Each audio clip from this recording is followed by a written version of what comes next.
c'est la jeunesse. On nous veut dignité nous parce que c'est le premier côté à attaquer nous. On nous kebe tête nous, on nous grasse bête nous, on nous coin notre tête. Nous c'est le c'est la énergie couchée. Nous c'est ce pour qu'un dignité. Nous c'est trois roches différents pas chaud des pays. Nous c'est un grand ange à longueur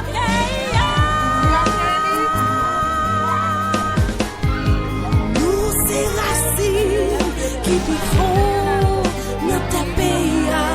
Nous c'est très d'union, nos mitons de l'essence vieille.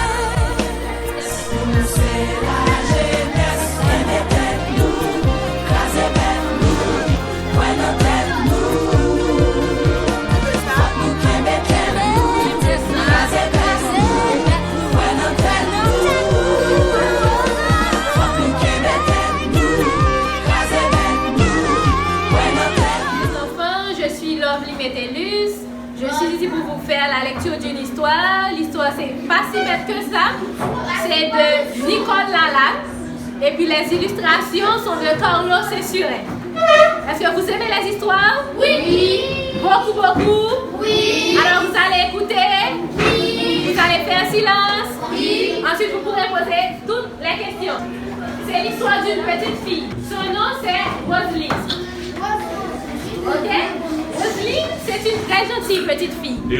Elle vit avec ses parents dans une jolie maison au milieu d'un beau jardin.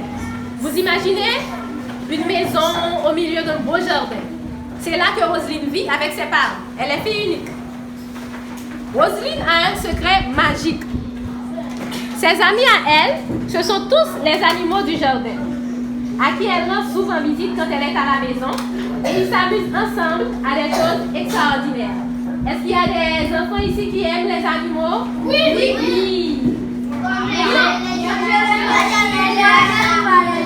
D'accord. Roselyne aide tous ses amis sont des animaux. La bataille du dragon. La bataille du dragon est écrite par quel? Nancy Montour, Benoît Lavandière. Vous savez comment s'appelle le dragon? Oui. Comment il s'appelait? Pinoche. Le jeu consistait à se cacher et surtout à ne pas être découvert. Comment on devrait jouer? Hein, vous êtes là? Comment s'appelait ce jeu? Vous savez quand vous cachez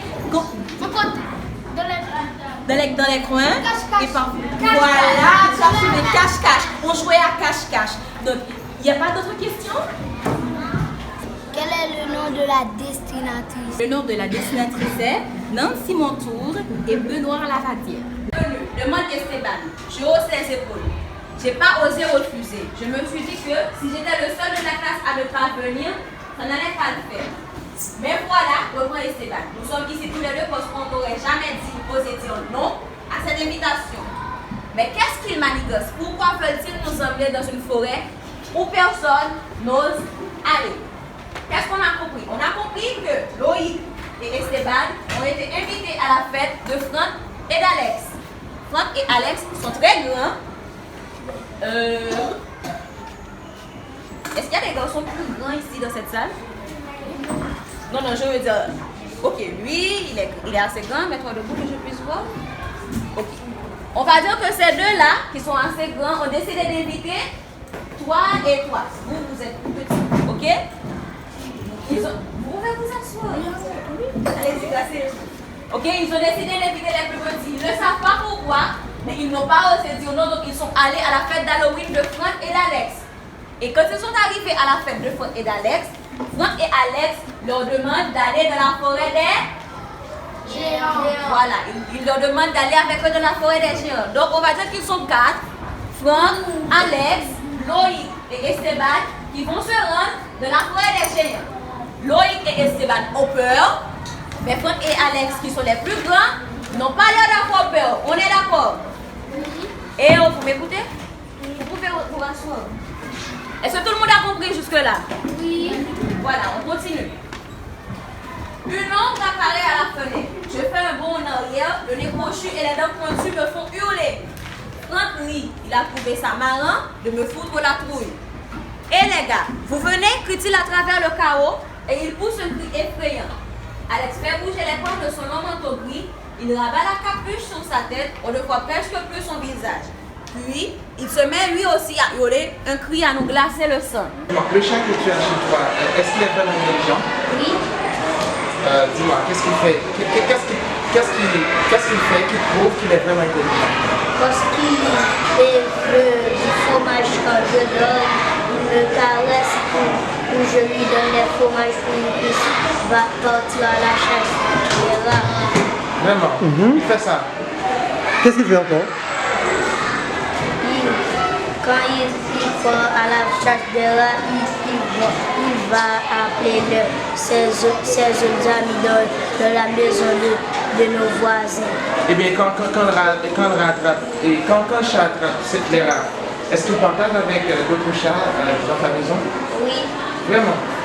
Il va à côté de son côté chien, mon chien Beethoven,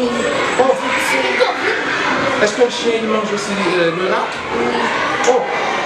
Ils sont copains. Ah, je peux le voir. Monsieur, Maintenant plusieurs années que les droits de l'enfant sont là.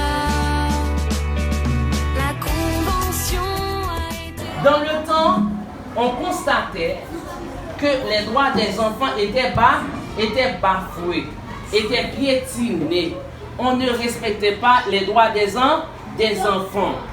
Les pays membres de l'Organisation des Nations Unies s'étaient réunis en vue de rédiger ce document.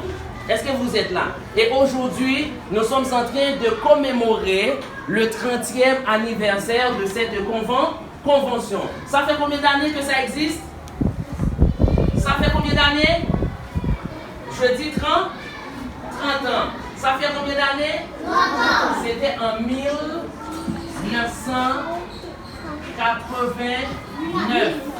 Nous sommes en 2019. Ça fait exactement 30 ans. Et les pays membres s'étaient réunis en vue d'adopter cette convention.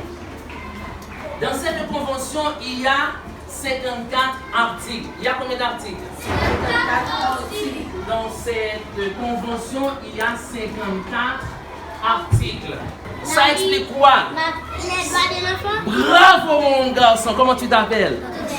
Tout le monde doit applaudir très fortement. Plus fort, plus fort, plus fort. Cela veut dire qu'aucun enfant, un enfant n'a pas le droit de mourir, L'enfant doit continuer à vivre. C'est ça le droit à la vie.